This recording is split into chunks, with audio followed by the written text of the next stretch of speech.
The scene I am analyzing is from Tony Scott and Quentin Tarantino's 1994 film True Romance, from Chapter 9 in the DVD entitled Rough House with Drexel. For those who have not yet seen this film, it is a graphically depicted modern-day fairy tale that drags the audience through some of the worst traits of mankind: violence, murder, racism, sexism, drug abuse, and Elvis psychosis, to name a few. Here's a summary of what is happening in this scene. This guy, played by Christian Slater, is Clarence Worley. Clarence recently got married to this girl, Alabama.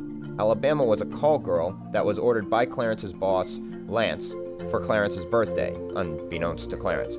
She meets him at the movies, they briefly reenact kung fu, share pie, go to the comic shop where he works, and she confesses her profession, admits that she has fallen in love with him, and promises to never lie to him again. They then promptly get married. While getting matching tattoos, she tells Clarence about her pimp Drexel, played by Gary Oldman. Needless to say, Clarence gets a little upset, and after watching some of John Woo's The Killer and talking over his situation with Elvis, Clarence asks Alabama to write down her former address so he can go pick up her things. We, the audience, know his real motivation is to kill Drexel from the conversation with Elvis, who, by the way, is played by Val Kilmer. The discourse between the two characters is short and sweet. Drexel is in his environment. He's relaxed, eating dinner. He's cocky and kind of arrogant, so he immediately sizes up Clarence upon his arrival. The scene is constructed from Clarence's point of view. Clarence is driven by his love for his wife, his jealousy of Drexel, and by the fact that Elvis said that he could get away with killing a pimp. As long as you're not at the scene of the crime, smoking gun in your hand, you get away with it. Clarence, I like you. I always have. Always will. Stylistically, the scene is executed in an interpersonal cinema language. Though the dialogue is solely between Clarence and Drexel, a silent third-party member, Marty, is also present. Drexel, on more than one occasion, directs comments to him. Camera angles are reused several times, as well as several close-up shots. This is a trademark of Tony Scott. He usually edits from an establishing shot to a close-up.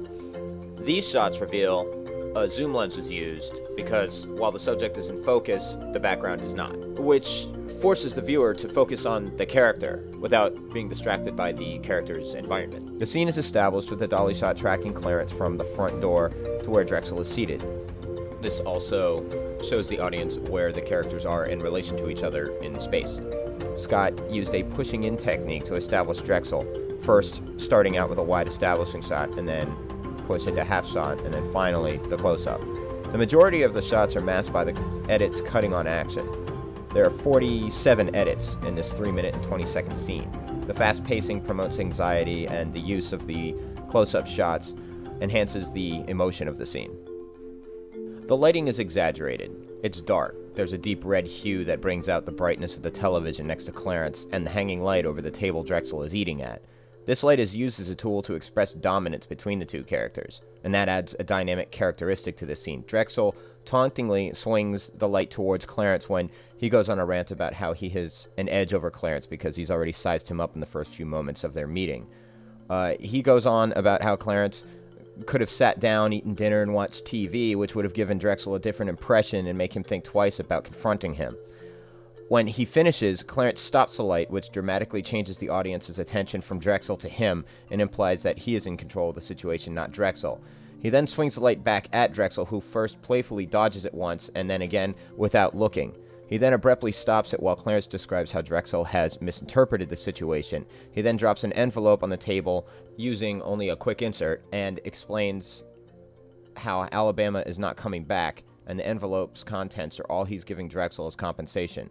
Knowing the contents of the envelope is nothing, Clarence used this action as a vehicle to manipulate Drexel into making the first move. And here is the scene in its entirety.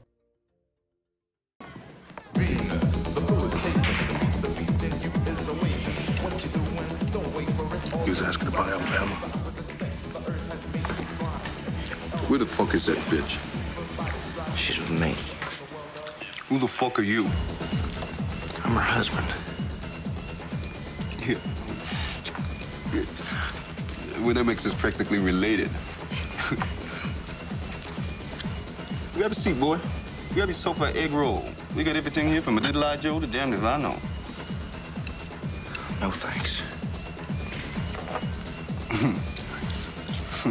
No things? What that mean?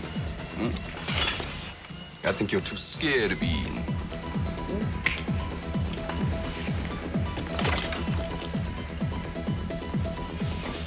Let's see.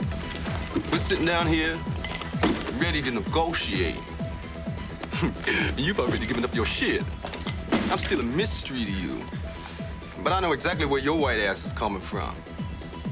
See, if I ask if you want some dinner, and you grab the egg roll and start to try down, I say to myself, this motherfucker, he's carrying on like he ain't got a care in the world, and who knows? Maybe he don't. Maybe this fool's such a bad motherfucker. He don't got to worry about nothing. He just sit down, watch my motherfucking TV. See? You ain't even sat down yet. And that TV over there, since you've been in the room, is a woman with her breasts is hanging out. You ain't even bothered to look. You just been clocking me. I know I'm pretty, but I ain't as pretty as a couple of titties. Ooh-wee!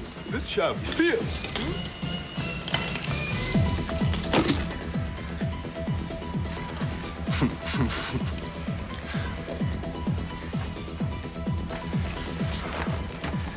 I'm not eating because I'm not hungry. I'm not sitting because I'm not staying. I ain't looking at the movie because I already seen it 7 years ago. It's the Mac. Max Julian, Carol Speed, and Richard Pryor. I ain't scared of you, I just don't like you. And that envelope right there, that's some payoff money. Alabama's moving on to some greener pastures. We're not negotiating. I don't like to barter. What's in that envelope right there is for my peace of mind. My peace of mind is worth that much, not 1 penny more.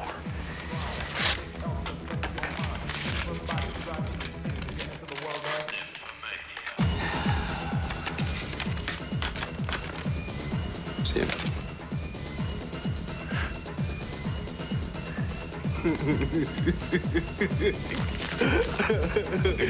Yo, Marty, you know what we got here?